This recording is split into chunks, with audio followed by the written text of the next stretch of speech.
Alright, in this video I'm just going to do a quick update on the garden. In fact, I've already done one, but I somehow managed to lose all of the footage when I was uploading it last night. Right, so let's just take a little walk, and you can see this has already been cleaned up twice, maybe even 3 times, but you can see the leaves are just a right mess. So what I was doing yesterday in my previous video was just telling you what I'm up to here in the garden. So here I've been digging these new borders. So I did a video at Small Hythe Place. I wanted more planting space and I wanted less lawn.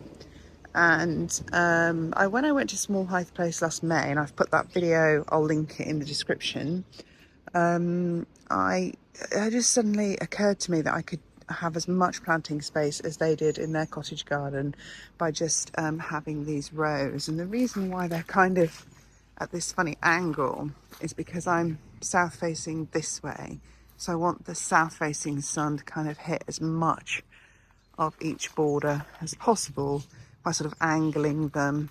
Oh, the sun has finally come out down here. So what I was trying to show you yesterday in my video that I lost, so it doesn't feel very fresh doing it the second time, is that as you walk down the garden here, the borders will sort of just look like one big mass of flowers because you won't see the pathway between, but of course the pathway is required to get around the garden. So I'm leaving a pathway here, and because it's only a narrow I'm going to have 3 narrow pathways. So I'll be able to make the grass on the path just nice, really nice grass, because I don't like looking after lawn. So if there's less of it, I'll be more inclined to do a good job. So then the pathway will come all along the back here, so that I can maintain the hedge here, and then it will come back through here and here, and then this border is going to just continue on there, the wheelbarrows in what will be the path over here. Now the path here, so there's going to be, this border is going to extend out here, there's another border there and a border there, so there's going to be a lot more planting space. This border is probably just going to sort of curve into the corner here and leave me another pathway to get around the back there. So yeah, it's going to be good. And then what else have I done? I've planted up some honesty here and along here. I've got some more bistorta over there, so that when you look here, anyone who watched my last video, I've got bistorta and honesty and tulips here, so that when you look this way, it should blend in. Even though the path goes around there and cuts it off, it should blend in. The eye will just be drawn. It will I told you it's not fresh when you have to do it twice. You know, that it'll be harmonious.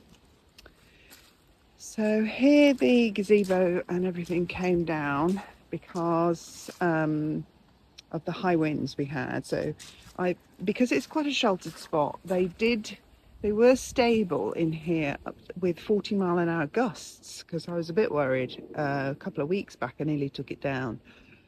But we did have a really bad storm where there was supposed to be 70, 80-mile-an-hour gusts. So I decided at that point it was time to take it down. I could see that it had moved, the leg was moving. So I thought, no, that's time to take that down. So obviously that's all packed away for the winter. But this is coming down, this pergola. I've already started that here. Started removing it bit by bit. I hope, some of the wood was really rotten, but I'm hoping it's going to leave me enough wood to do a more permanent pergola over here with a roof. I'd quite like a living roof, because I do like sitting out here in the summer even if it's raining, and I did like being able to work here and do my potting up even when it's raining. While we're talking about potting up, these are my jobs for today. I've got some ammi to pot up. and some blue salvia. And I really need to get this border done.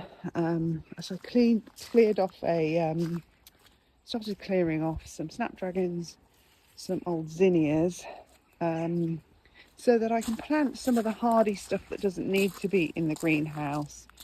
I can plant it in here. There's a lot of self-seeding happening here. There's a lot of columbine and forget-me-nots in here. I could move those snapdragons about. Normally I fill this with my ranunculus. These verbenas are going to be dug up and moved so that they're in a clump. They have much more impact if you plant them in a clump, and I've got those ones there in that pot. They're all coming out. They'll probably go somewhere over here in this border, which is obviously going to be the tallest border because it's at the back of the 3 rows. I'll also put some Persicaria orientalis, I think, all along the back here as well, sort of there, like that.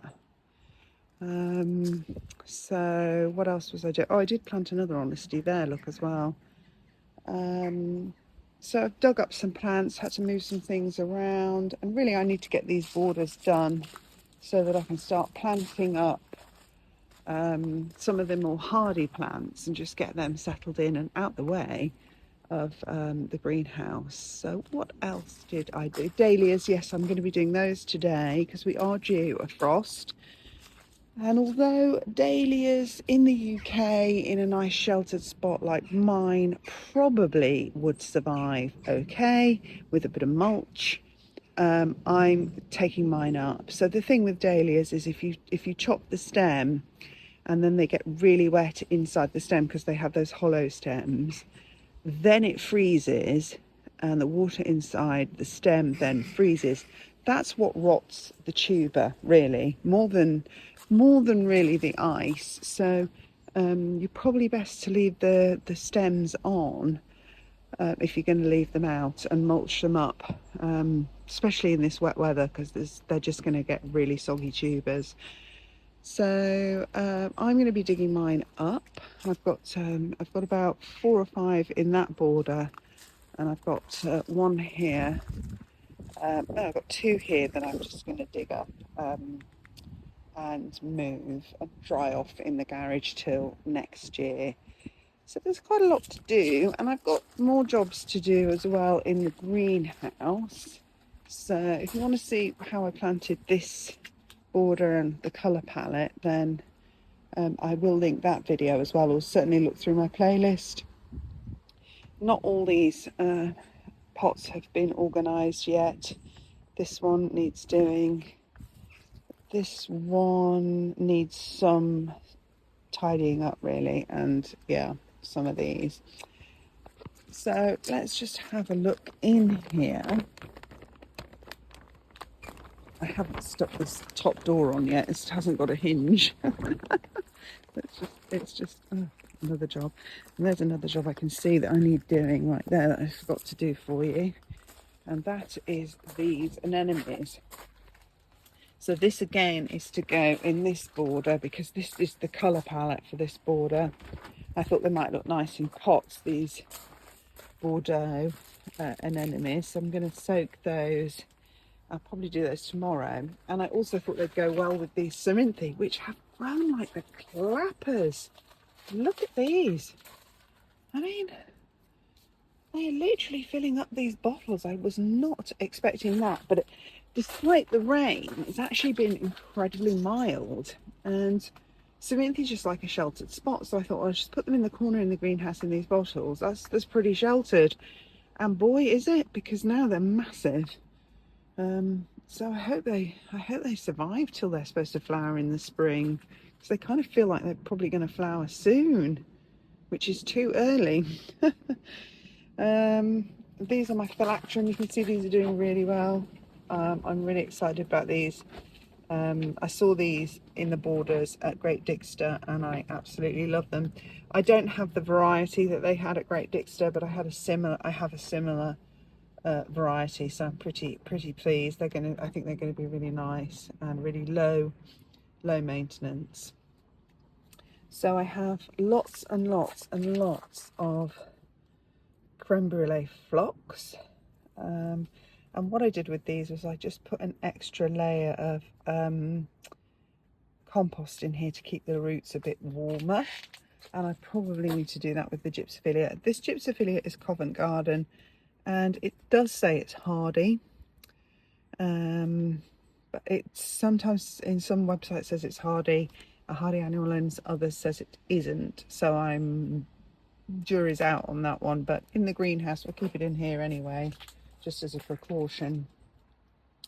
I've repotted up my Persicaria orientalis with some fresh compost. One has died. They have quite a low germination and survival rates. Oh gosh, I think I've got 2 are dead now. Goodness gracious. So I've only got 3 out of all those seeds I planted. But I did plant back up here. I'm not expecting much to happen before spring. Oh, there's a couple of things happening. Some do need cold stratification, so we'll see how many I end up with. But since I want to fill, they're very tall, and since I want to fill the back borders, I would like obviously a few, but they do, once they're established, they do self-seed, so that is good to know. And then, you know, my snapdragons are doing pretty well. Some are doing better than others, but I still haven't finished potting this up. So let's go out here. It's a regular job clearing this off to give it some. Oh, you can see my sweet peas there. If you want to see my sweet pea video on how I do my sweet peas, I did that a couple of weeks ago. And oh, can you see those in there? They're doing okay. They're not all as far on as that. There's a couple there coming through. And then here I did some more planting up. I've got some foxgloves and some verbascums here. What else have I got in here? Foxgloves, verbascums. Oh look, there's some self-seeded sweet peas that, look at that, they don't even need the bottle. Look. They must have dropped out of my hand when I was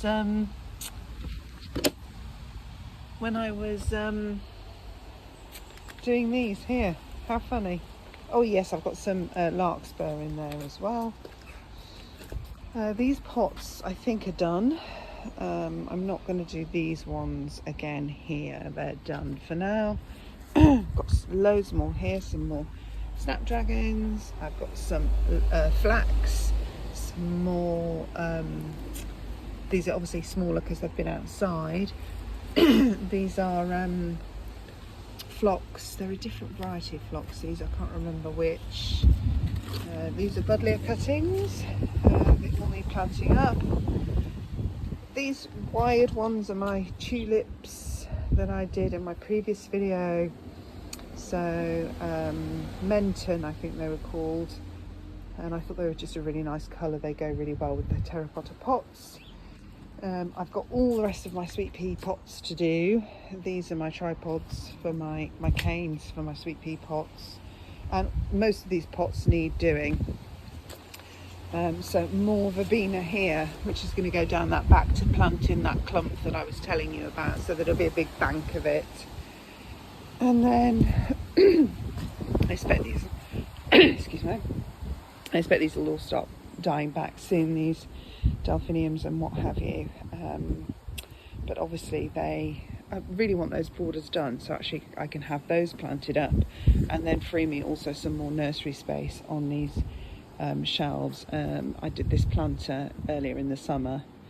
I think I have that video if you want to have a look through my back catalogue.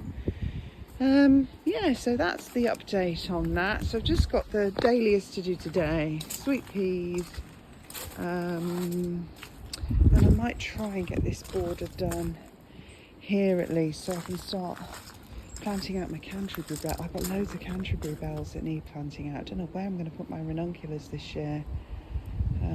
Maybe in that front border. I don't know, but I really need my Canterbury bells done. So there you have it. You can hear that crazy wind. It's a bit crazy. These two pots need doing. So lots of pots need doing. Anyway, I'll fully film it so you can see it happening.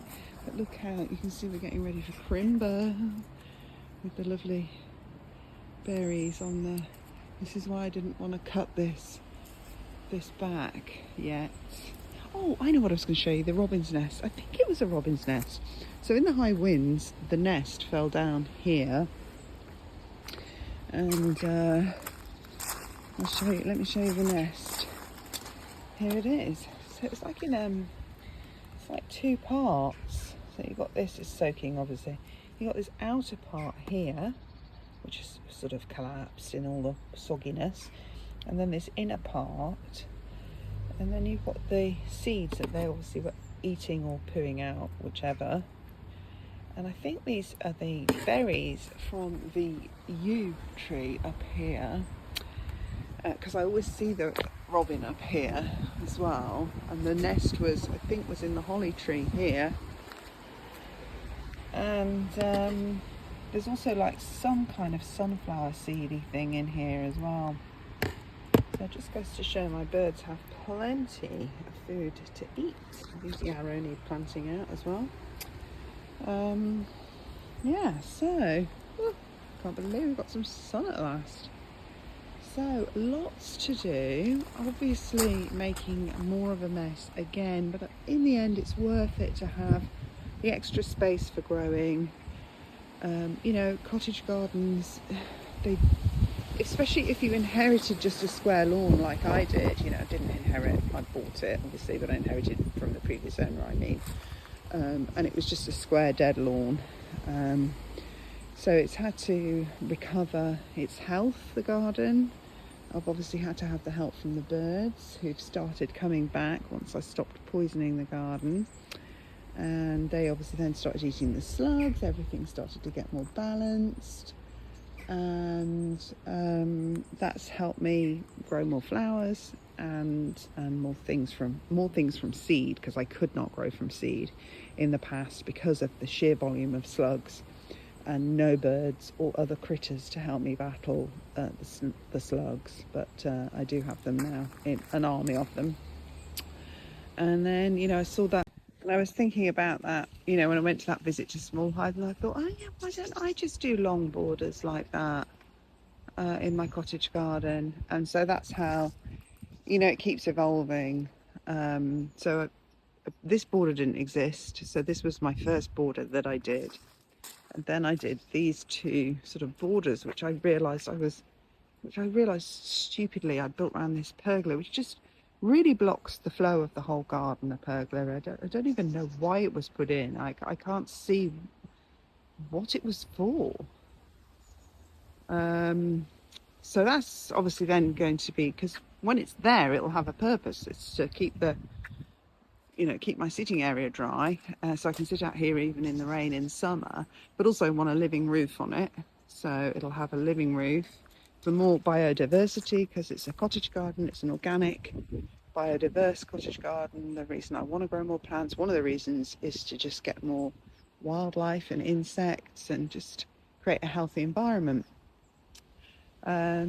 So yeah, I was building the borders round here, and I thought, why don't I just take that out and have the borders go flow all the way down there? Which is, so this side of the garden is all the growing. It's where I get most of the sun.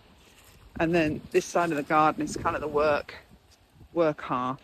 So I got the potting area, seating area, while I contemplate this part of the garden. And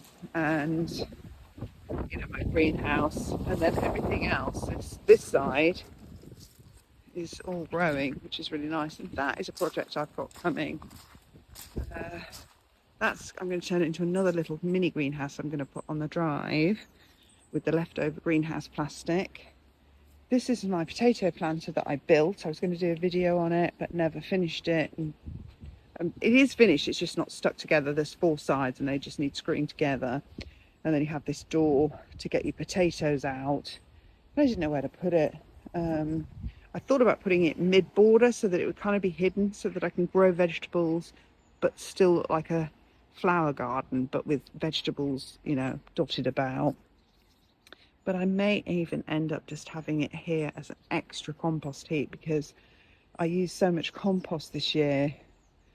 I realised I probably actually need more than I even realise if I want to keep this garden organic. Then I'm going to redo this area as well, so that is definitely going. I can't spend another year with that here. And then I'm going to repaint this Victorian table, and I've got 2 chairs that match it. It is actually a Victorian one, and I said in my last video, which got deleted, and I tried to show you how wide it is by putting this huge pot here. You know, because you do get replicas, modern ones that are copies of these old Victorian ones, but they're much smaller. The seat is like only about this big. You can tell the real Victorian ones because the seat's massive to fit the ladies' bustles, you know, on their dresses, so that they could fit comfortably in the seat. That's why they're so big. Yeah, so lots to do, and what a mess. But there you go. That's my English cottage garden in development. So it's having another a landscaping winter of landscaping. I did hope last winter, or was it the winter before, when I dug all these borders out, I thought hopefully that's it, and then I thought no, it's not. I still don't have enough growing space, so that's what I'm up to. Yeah, and I've got sweet peas, dahlias, borders, pots to refresh, lots to do. All right, sorry I haven't been posting lately, but I have really been busy, and it's just been a deluge anyway. So yeah, I'll see you again in my next video, which hopefully won't be that long away, probably tomorrow. Thanks for watching. Bye.